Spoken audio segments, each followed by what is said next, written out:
would like, if I may, to take you on a strange journey.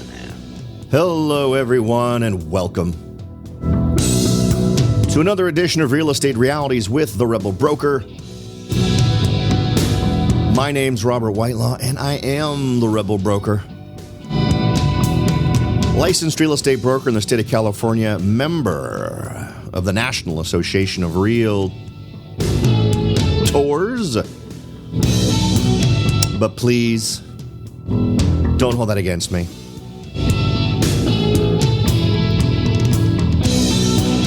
Welcome to Thursday, September 22nd, 2016.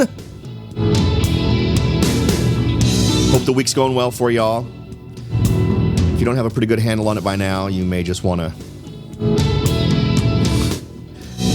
just throw yourself down the hill and roll with it.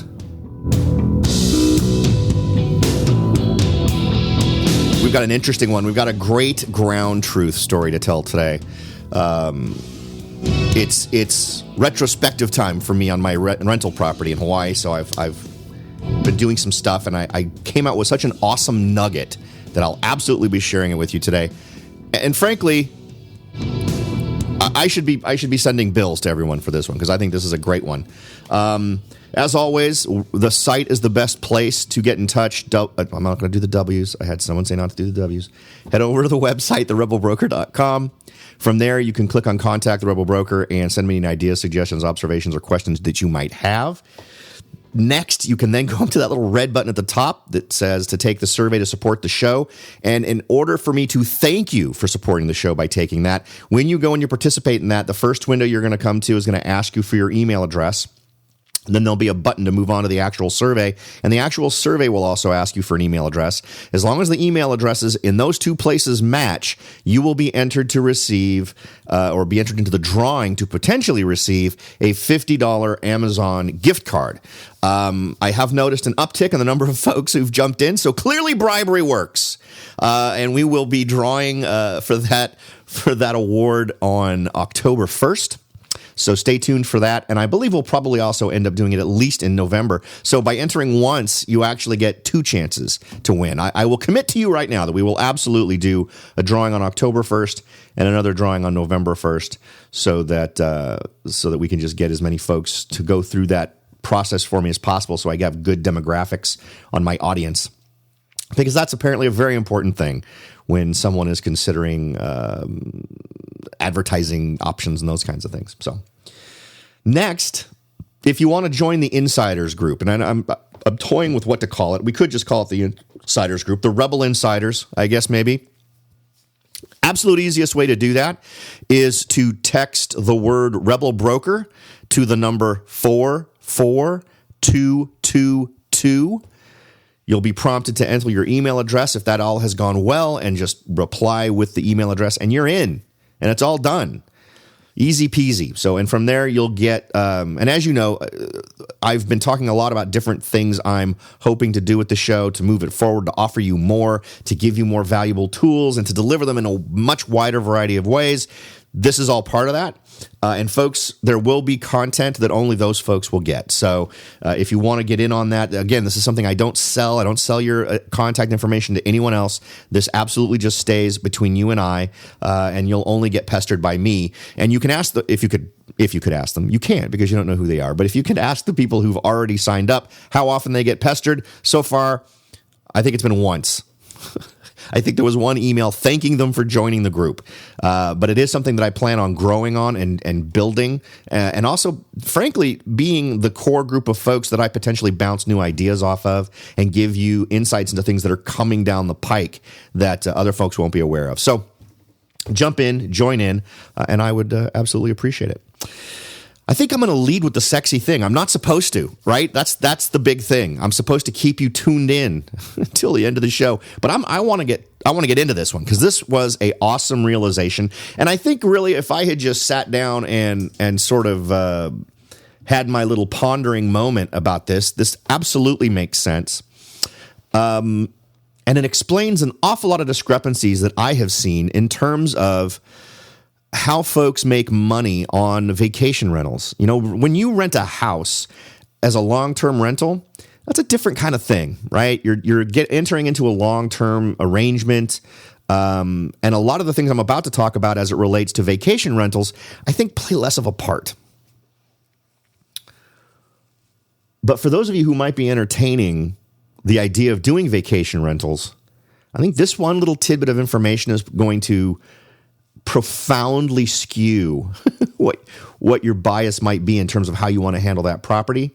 And I know it absolutely has put on its head the very strong suggestions I have made in the past.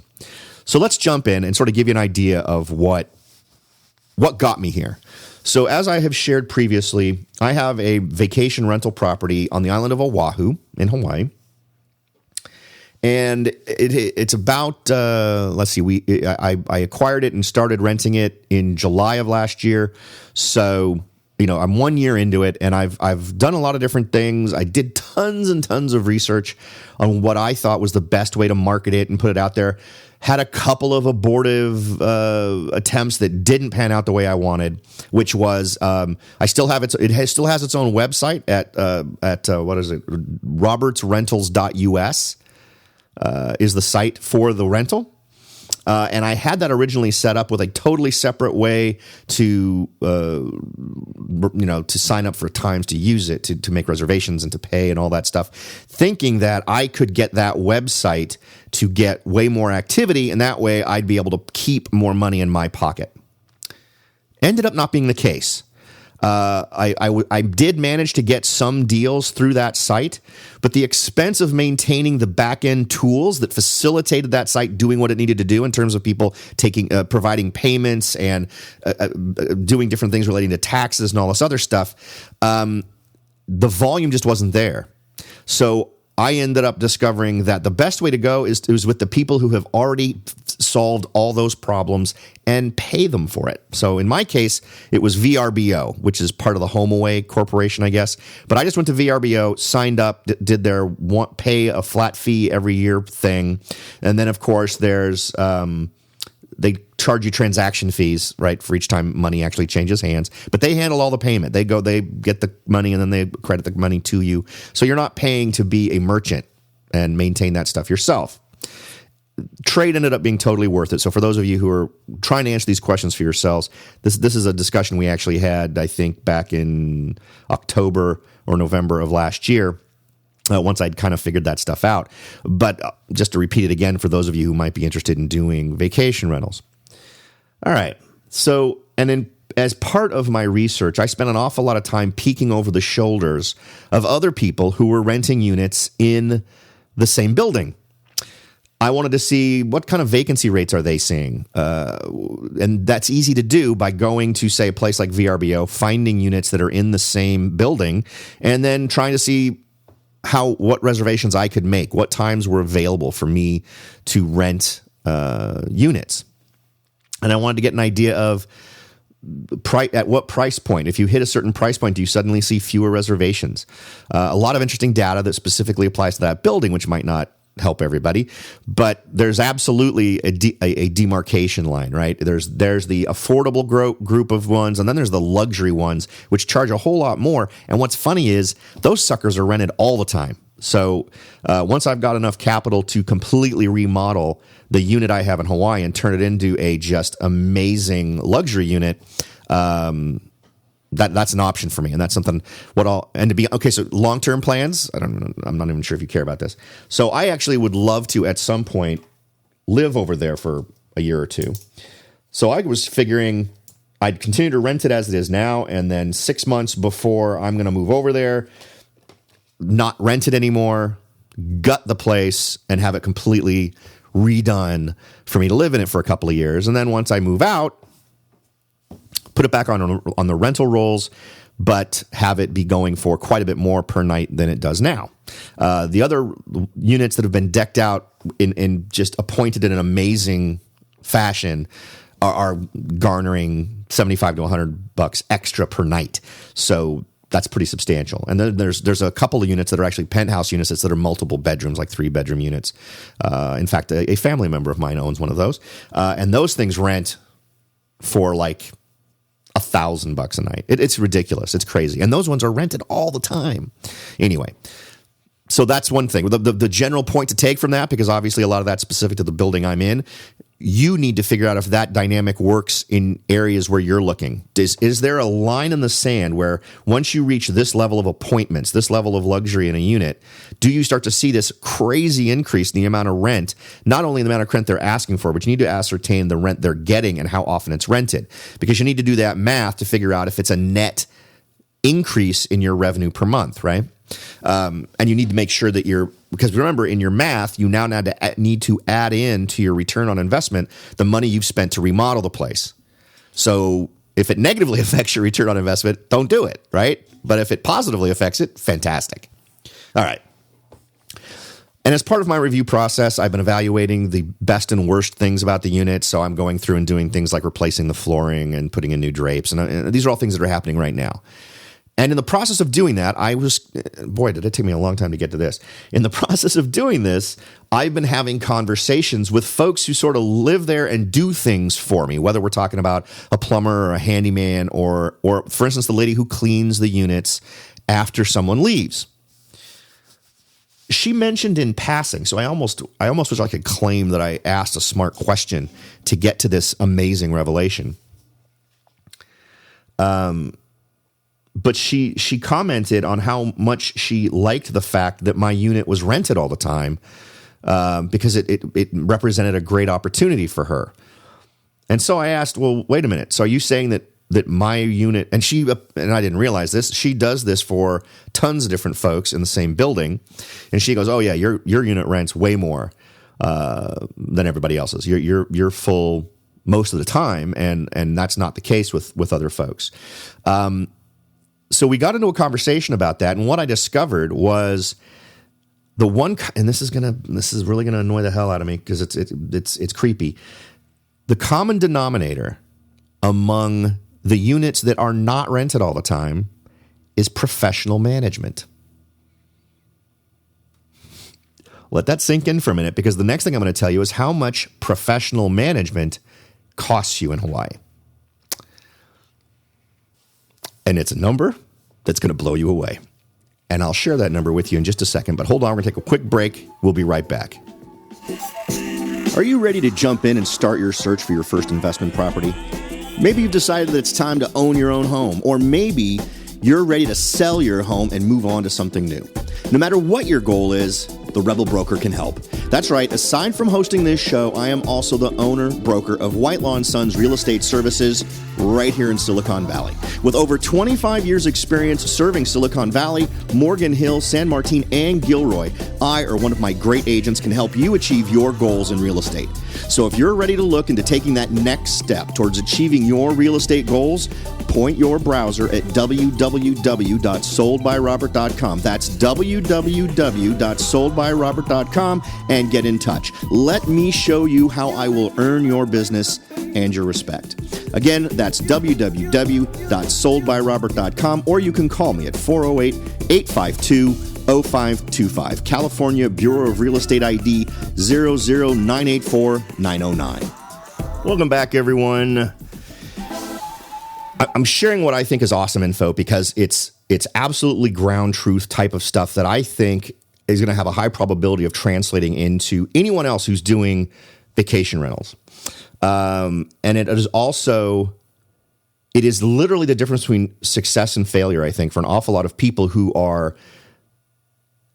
may actually be doing things exactly what would be considered the right way and discovering they're not making what they think they should be making. And here's one reason why this is so poignant for me.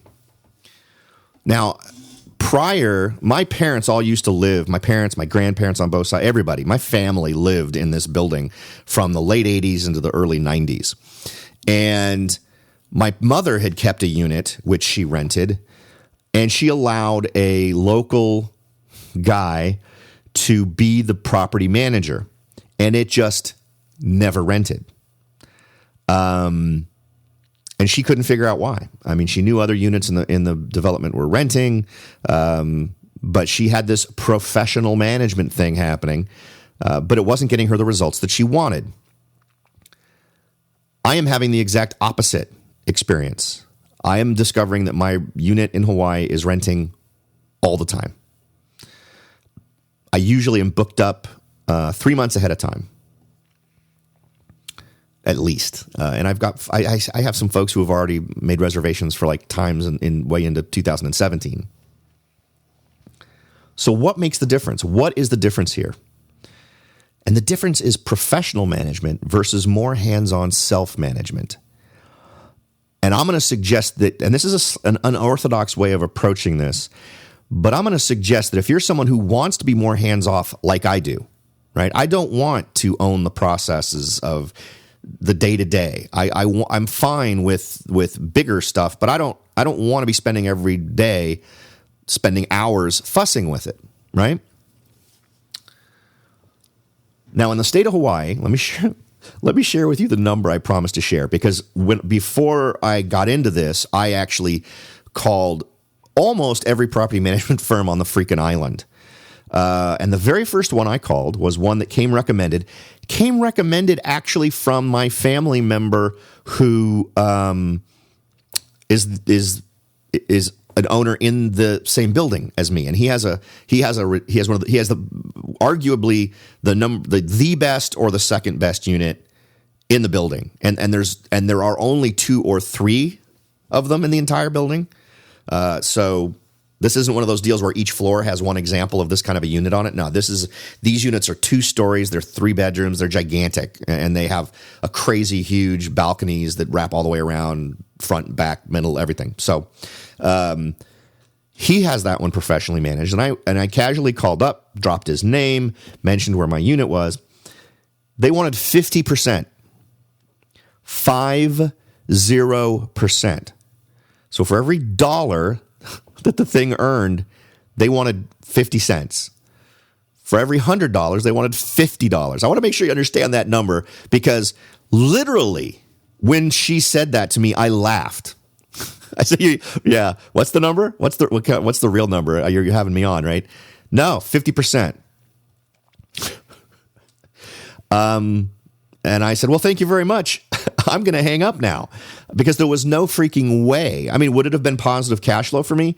Yeah, it probably would have. But the idea of paying someone that much blew me away.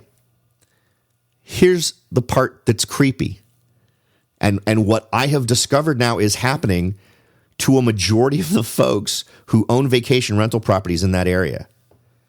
They're paying premium 50% to their property management firm, and because of that relationship, their property is renting less. So they're getting double screwed. They're finding their units are renting less, and when they do rent, they're making less. Let me explain what's happening, because this is not a only happens in Hawaii type scenario. This feels like it could happen anywhere. And it's another one of those. See, and I'm not the kind of guy who needs more examples of I shouldn't let other people do stuff for me. but it absolutely keys me into own the parts that you need to own in order for this stuff to work out for you. So here we go. Obviously, a property manager manages your property, right? They take care of everything. They take care of the advertising, the marketing. You go through and you do the stuff you do. But not you. They do it, right? You just get a deposited check. Every once in a while, they might tell you, hey, a toilet needs to be replaced. This needs to get painted. The TV's out. We need to buy a new one. That can all happen, which is just an additional expense for you. But they manage everything. They find the folks to rent it. They get the folks into it. They give them a key. When they're done, they get them out. They make sure that the cleanup folks have cleaned. They do all that stuff. And apparently, my friend that I talked to, who does the cleanups for me, was able to give me some insights into what she sees as someone who lives in the building and sees this stuff happen all the time and interacts with so many folks who have vacation rentals. Because there's also another interesting thing about this development is that folks who have a vacation rental there also tend to be residents. So in other words, you'll find someone lives in the building, but they own more than one unit. They own several units. So she was saying that the problem is several layers thick, right? So problem number one is a lot of these property management firms own properties in addition to managing yours. Given that scenario, when someone contacts them to rent a unit, which unit will they rent first? Well, they'll rent their own units that the company owns, right? Second, depending on who you talk to, there may be individual people at that office who own units, so they'll guide you towards their personal units first. Third, they're going to push you towards the more expensive units first, or they're going to push you towards the units where they get the biggest piece of the rental pie. In case maybe they've negotiated a lower rate with someone, maybe a 40%, maybe a 35%, maybe 25%. And they're going to steer them towards the units that make them more money. Now, I was able to find one property management firm that would do the full management stuff for 25%. And even that I found offensive. So finally, I gave them a proposition. I said, listen, I'll give you your 25% for any renters you bring in. However, if I bring in the renter, then you only get 10%. Because I realize for that renter, you're still doing stuff. You're greeting them at the time that they arrive. You're getting them the key. You're orienting them to the place. And you're the on-call emergency guy in case something goes wrong. That made sense to me. Here we are 1 year later. 100% of the folks who have rented my unit were found by me. 0% were found by my property manager. In addition, I now have my property manager coming to me and saying, hey, you know, whenever, because of how much your place rents, whenever someone contacts you and you're booked, you know, send them to me and I'll give you a percentage of what I make off of that. So I'm almost to the point now, if I were able to market this part of what I'm doing, if I was able to make as part of my marketing, even if my property appears to be full, go ahead and contact me. I could almost make it to the point where not only am I not having to manage the place, but now my property manager is paying me instead of me paying him. But once you add all of this stuff up, it really explains little things that can completely explain why you hear these completely different stories. You can hear a story from someone that says, yeah, you know what? I've got this rental property. I've got it in X, Y, and Z. It's a vacation rental, and I'm making tons of money. And then you hear stories from some other people who go, God, I'm not making anything. It rarely ever rents. Now, my unit is not a palace. My unit is what I would call Spartan and minimalist. It needs new kitchen counters. It's got the cheesy green looking Formica looking stuff on the countertop. It needs an update. No doubt about it. I am totally upfront about that, but I'm also competitively priced, right?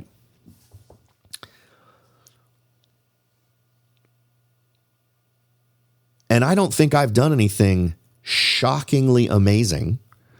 I've literally really just pushed being very descriptive in my listing in VRBO. So if you are one of those folks that finds themselves in a position where you're entertaining the idea of doing a vacation rental, for all the reasons I've just explained, I'm going to strongly suggest you not go with full property management. I'm going to suggest you do what I've done. I'm going to suggest you go to them and say, hey, listen, I get that you want to charge X% to manage this property, but here's what I would like to do. I would like to completely own the booking, collecting of rents, all of that stuff. I would like to own that entire process. I will simply send you a weekly update or more frequently if necessary of what to expect. Or, because you can do this with VRBO, if you have a property manager who's not a moron, I will send you a link that you can use, that you can subscribe to in your calendar on your phone or on your desktop, that will give you all the information you need about the folks that are registered to use the place, when they arrive, all that kind of stuff. Unfortunately, my property manager doesn't know how to use that link, so I have to send him PDFs of who's coming every week, which is a whole other story. But the bottom line is, it's all working out. The reviews from folks who are staying there are great, and that's what you want. You want to create a good experience for folks. And of course, here's the other thing, and this is it doesn't offset anything we've already said, but the key is also what? In terms of vacation rentals. Whatever vacation rental you have, it should be a perfect example of taking advantage of why folks would go to wherever your vacation rental is. If it's at a lake, well, you should be able to see the lake. If you can be on the lake, it should be as on the lake as you can get. If it's Hawaii, why do people go to Hawaii? Well, beaches. So make sure that you're getting someplace that gives them that beach experience. And luckily for me, that's what I've got. I mean, I've got something that's right on the beach. It's one elevator ride and about 50 paces away from standing in the Pacific. And the views are amazing. The views, it's an end unit, so I get views all the way up and down. So all the things that I could point to and say, yeah, okay, maybe I don't have a jacuzzi tub in my unit, but you came here for that. You came here for this view. You came here for this access to the water. So there you go, right? Okay, so I hope that's helpful. That's one of those things you're not going to read anywhere. I checked. I Googled it. You're not going to hear anyone talking about the reasons why you should minimalize how much your property management firm actually deals with the getting of your renters. And on some level, I knew property managers do this. I mean, I know plenty of property management firms that actually own houses that they rent and all that other kind of stuff. And I bet the same dynamic kind of applies to that too, but I'll bet it's a little bit less annoying. Simply because it's a long-term thing, right? It's not about getting 8 people to rent X number of days per month. It's about getting one person in there who's going to rent it for years. So it's a different dynamic. And once they're in there, and you don't want to deal with the day-to-day. So having property managers do that, I think makes a lot of sense. Once you get into vacation rental territory, totally different equation. And this is the rule that I think applies to everything. It applies to real estate. It applies to your future in your job. It applies to your retirement. It applies to how well dressed you are, what kind of a haircut you've got, everything. And that is, nobody cares as much about your success or the things about you or about doing it as correctly as possible or as beneficially as possible as you do. Ultimately, you need to own the key elements to your success. And boy, when it comes to vacation rentals, this conversation I had really opened my eyes in terms of what makes sense. Now, I'd love to say that I was just super smart and didn't just blunder into this thing of owning the process of finding my renters. I'll go with that. I was just brilliant. There was really no question about it. I shined. I was the North Star. I was the complete package, so to speak. But I just lucked into it just because I was personally shocked by how much these folks thought they deserved to be compensated for finding someone to rent my place. But anyway, so I hope that's helpful. I'm actually kind of amazed this one kind of filled up a whole show. One other thing I kind of wanted to touch on kind of pushes forward. I don't know why I feel it was one of my missions is to just make you really, on some level, grok that a huge industrial-style revolution is coming in terms of the workforce. Because I think your personal future is wrapped up in this. Depending on what you do for a living, you absolutely need to understand this. And I came across an article that really kind of blew me away. The title of it is "Cheap Robots Are Coming for Our Farm Jobs by taking the most brutal tasks first. There was some stuff relating to employment, and I was doing some research on migrant agricultural workers, and I came across this. I'll absolutely share it in the show notes for today's show. More than 1 million people working in America's fields and far more globally are about to face competition from workers who never sleep, get tired, or ask for a living wage. As field robots have gotten cheaper, a steady stream of farm jobs are being automated. Lettuce weeding is one of the first where the cost of robots now matches human labor, according to Lux Research in a new analysis. Although costs remain too high for robots to replace most farm work for low-value crops, it's a taste of what's to come. And I don't think there's any question about this. They have a very interesting chart on here, cost of human versus robotic labor for lettuce weeding. And boy, the automated thing is just dropping. And the human cost, what it costs to have humans do it, is just up. What is it? It looks like we're talking about $150 an acre for a robot to do it, and it's about $250 an acre for a human to do it. And this is and as we get robots, now I look at this robot, and this looks like a very specifically designed robot for a very specific task.